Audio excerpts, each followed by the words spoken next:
Hi, beautiful souls. This is Srimanju from Life is Magical podcast. Welcome once again to this wonderful podcast topic of Declutter the Brain. I know it's a heavy topic, especially I'm recording it on a full moon vibes energy, and it's quite intense. But I guess this topic came in the perfect timing to go on to our own inner journey and see how we can do this. I'm not sharing this from knowing it all. I'm sharing all these tools that I have tried that works for me and over the years that I have been practicing. And I would still say, see what relates to you, and something doesn't sit with you, park it away, come back later. And it's only the sharing the tools and techniques, sharing the knowledge in case even one person gets helpful with it. Sometimes the solutions are right in front of us, but we may not be seeing it because there might be a veil in front of us. So here, grab your cup of tea, cacao, or a coffee or water and sit back and enjoy this podcast. And as usual, I would request you guys, if you enjoy this podcast or any of the topics that I'm sharing here, please do leave a review and a comment. That will help me a lot. Yeah, thank you so much, guys. So, declutter the brain. It's one of the requests that I got from my personal WhatsApp group of people. We have a soul tribe, let's say, where we share each other's discomforts to comforts and talent healing. And someone requested about decluttering the brain. So with this, decluttering the brain is easier sometimes. Sometimes it's super hard to even think about. For me, this topic I have brought in through a blog years ago because it used to really trigger me as like, why does everyone talk about detoxing your body, losing weight, but never talk about the brain, never talk about the mind? So much of detox, we need to do it. And so I always emphasize, take care of your mind as well. If you're doing a detox or fasting, do it on your brain as well. It's so important. But how do we do it? We all talk about it, but can we really do it? Or how is it needed? And is it even needed? Sometimes we need that brain dump of all the thoughts.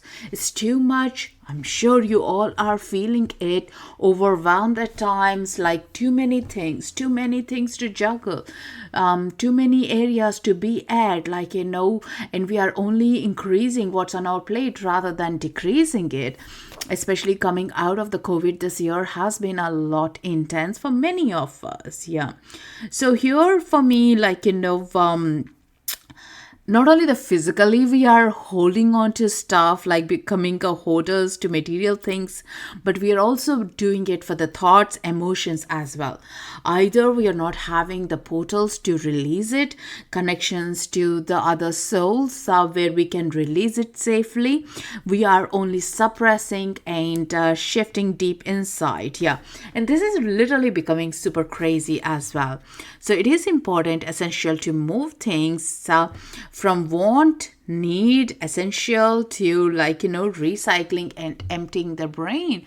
So first thing is to identify them, where you are worrying, where you are anxious about it. A lot of us get stuck with our future or the past is where our thoughts of the fear, our phobias are, or that are keep constantly worrying. One thing I would ask is, has that ever happened that you're worrying? No, but the fear of presuming it's going to happen is where we are in a trance of constantly planning and checking. I would literally even say we are not planning about it. We are only worrying about the statement that comes in. Yeah. And think about, what are you currently worrying? How does that feel to you right now? Are you feeling tight in your heart chest? Are you feeling relaxed? Where does it fit into your body? Where do you have a discomfort in your body? And can you move it even? Check in with yourself. Can you do it by moving or pushing that pain, discomfort out? Maybe we do. If it's a physical discomfort, you'll reach out for a painkiller and suppress it even further rather than unloading it. How do you empty the bin or unload? We can unload the stuff. My favorite method is writing it down. Writing everything down, what is bothering you. If I feel like it's been few days, I have been overwhelmed, then I come to the journal, write it down. Maybe I don't do sometimes write immediately, but after I have stuffed too much things, then I come down and write things down.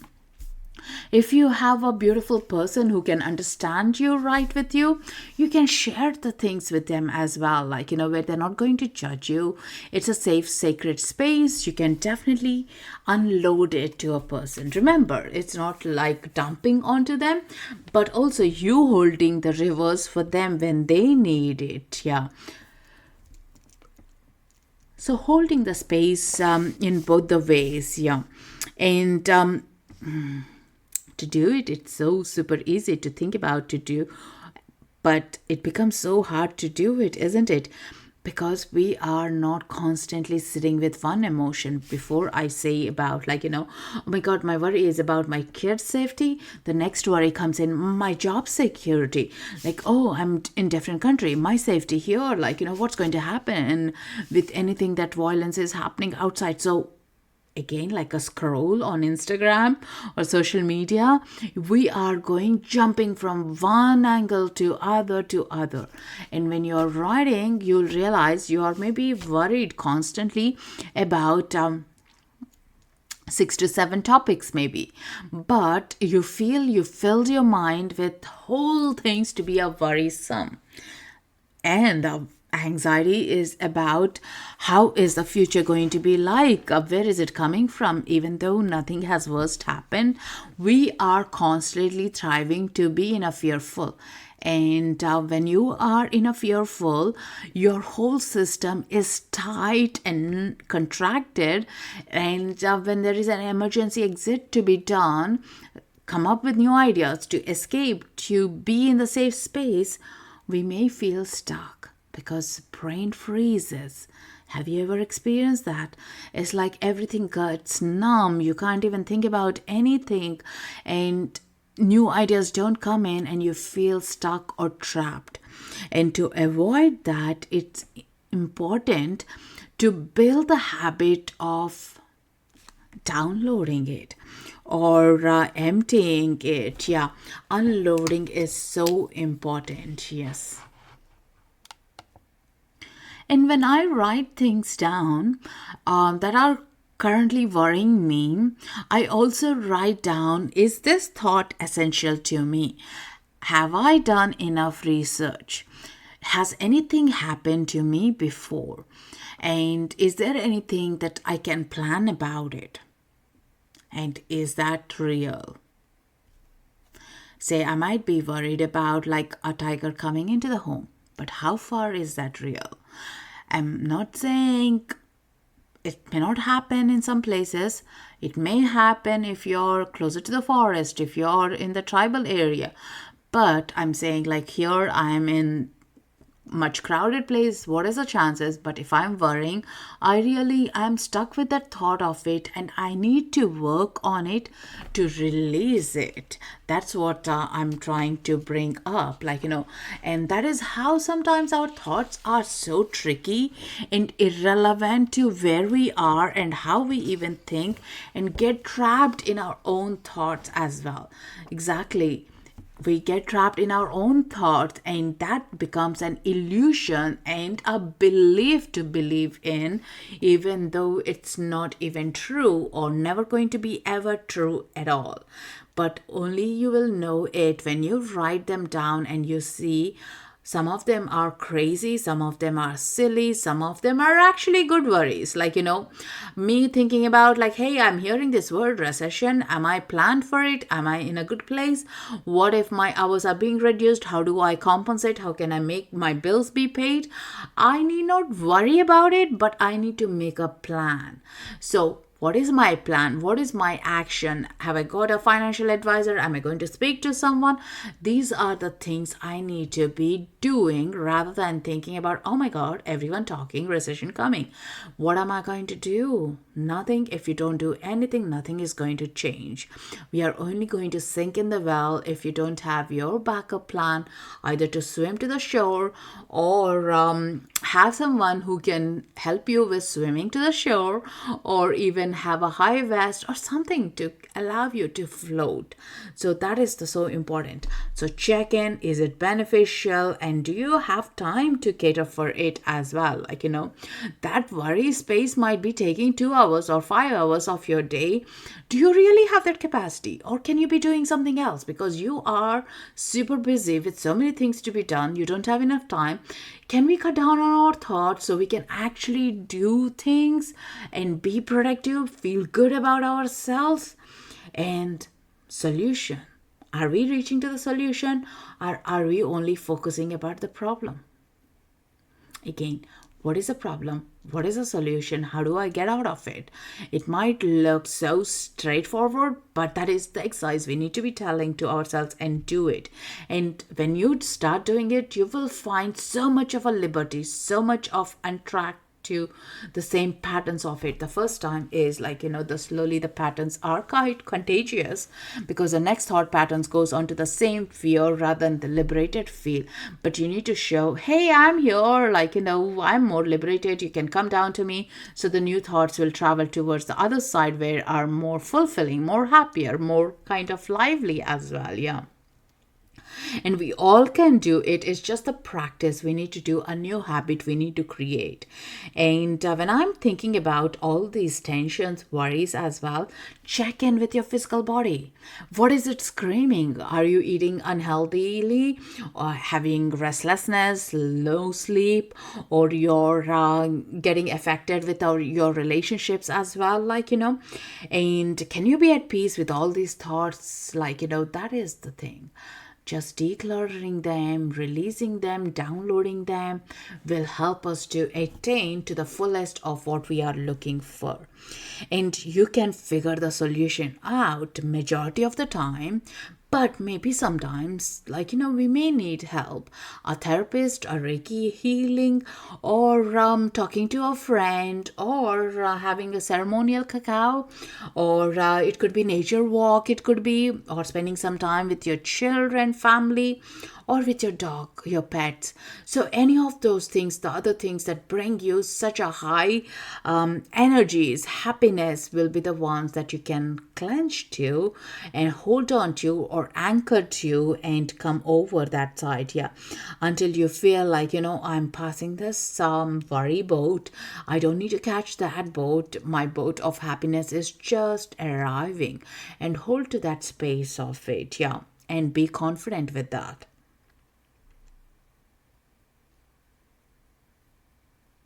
Lots of thoughts that take space are floaty, and you can eradicate by investigating and releasing them, giving them the permission. Hey, you don't need to be with me now. You are done the purpose. Thank you for it. Bye bye. And literally have that talk. And do ask yourself, is there anyone who can help you? Did I reach out as well? And did someone say this to me? When your thoughts are coming that are worrying or that are frightening you for the future, did anyone say, I can't be a good writer? Or did I make that up? And if someone said that, is that their insecurity or your insecurity? Did you ever prove yourself to be not a good writer? This happened to me. When I was writing, writing my book, there was a lot of fear associated that I'm not a good writer, even before I could write a book. The fear was coming from, I asked the same question, where is this fear coming from? It happened to when I was working in one of the corporate companies. The manager said, oh, your writing skills are not great. I'm going to put you onto a writing class about the grammar, because I was using I as small, not capital. And I went for a day, and I was so mortified being sent to a grammar class, and I felt it was a humiliating at the time because I did my education in a boarding school and a private school, and I felt like I had a better English and a better grasp as well. Of course, grammar is never my favorite even till today. So when writing the book came in, then I had to speak through a lot of these challenges practically and say, all right, I'm going to hire an editor, or editor is going to find me easily, and I just need to write what I need to say and find that. And a lot of self-talk had to be done, rearrange, reshift my thinking of the limiting beliefs, because something has already happened, a damage, and work on it. And when I was looking for a publisher, Hay House picked up, and I got an in-house editor to help me with the book. Bingo. And that resolved me. And whoever read my book, they all said, you write just like you speak, which is so easy to understand. And that gave me such a boost and confidence. Yeah. So if this happens to you, you can work it out. You don't need to be stuck by someone's opinions and thoughts. And now I praise my manager who did that, thanking her for finding my insecurities and helping me at the time, and also in future to work on myself. She gave me something to work on it. Yeah. Did she do on purpose, or was she not thinking about what the damage will happen to me? I don't know. But later in the years, she started resharing some of my blog posts. That was like, wow.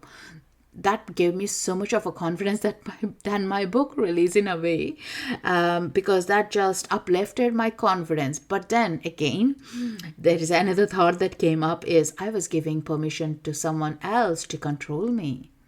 Why can't I be happy on my own? Why do I need to get convinced that I deserve to be happy or to celebrate? And here is where I detach from few things and attach to my own soul growth as well. Yeah.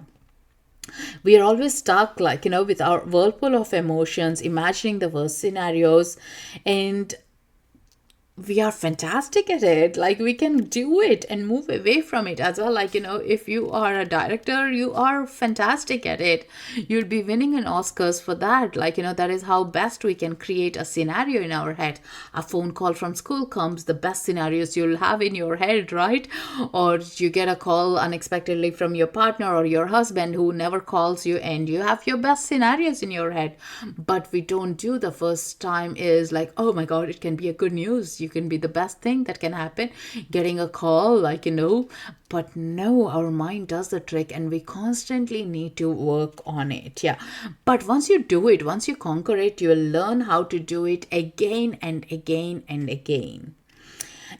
But most of the times in reality, these 99.5% or they don't happen, but we spend just the zillions of minutes, hours thinking, what if it happens, and we lose our own feet right now where we are, our present moment. Yeah. And my request is to bring yourself back to you, to hold the control and the serenity that you can do this. And that is how I work through decluttering my brain. Decluttering the brain, downloading the stuff will help you to be more intuitive with yourself. That's the other thing as well.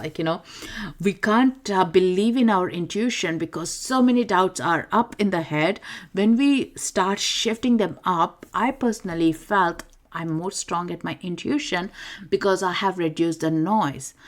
But to increase your intuition or to believe in your intuition thoughts, it might be hard with so many thoughts because you don't know which is right thought, which is a wrong thought, which is misguiding you.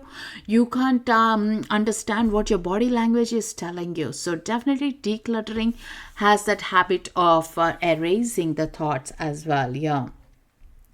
And we are all our own thoughts, and being productive, randomly pick up what is your right thought, what is your decision, and how you can move forward.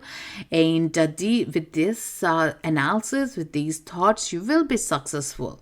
And you don't need to overthink as you move forward as well. Think about you're moving towards your goals, your ambitions, your dreams, and there is only one thought is, yes, I can do it. I'm receiving all the help I need. Again, just that any thought comes in, is this needed? Is this necessary? Is this a must? Or can I skip this thought? Literally talk to your own thoughts, but it will increase the space to bring peace, rest, and calmness. And you'll become more attentive, more present, and you'll notice the health gets better, heals well as well. And this is where you can also introduce gratitude. You know how much I love about gratitude, and you can shift the gears, and you can connect into inviting more content, more happiness, and saying thank you for life, thank you for all these opportunities where you might have missed to recognize them. They were all around with you, but you may have missed to recognize them. Yeah. Like some of the things that we only focus on the surface, but we don't get into the wounds and cleanse deep inside. Yeah. So by decluttering the brain is you're getting to the core of you and cleansing the deep inside of you. So yeah, think about, you can do it, brain dump, release, and I have noticed better clarity, better concentration, being more present, more listening skills, and decluttering the brain also benefits you in, like, releasing the brain fog. It helps you to be more attentive, sleep better as well. So much of a clarity and brainstorming, all these are amazing benefits that you can see within few days of doing this work. Yeah, so definitely check in with your brain, with your thoughts, and declutter them, release them, and bring a new space. Like, it might feel uncomfortable having that space before, but think about that is what you need to hear your answers, your divine connection, your prayers, your miracles, your intuitions, your guides. Like, all this will happen only when there is a space. So create the space, get the best out of you, and believe in yourself. You can do it. Yeah, do check out my book as well, Connect to Your Guide, to get more ideas as well. So hope this was helpful. Hope this helps you to relook into your thought structure as well. And yeah, if any of the ideas helped you, please do tell me, reshare this, and leave a review as well. I'll be super grateful for your reviews. They mean a lot. And yes, let's work together, and let's clear our head and get to the higher frequencies. I also will refer you to a couple of Raise Your Vibrations podcast, earlier ones, that might help you to cleanse energetically as well. Yeah. So good luck with that, and thank you for listening so far, and have a wonderful weekday wherever you are, whatever you're doing. Lots of blessings. Namaste. Loka samasta sukhino bhavantu. Thank you. Believe in life is magical.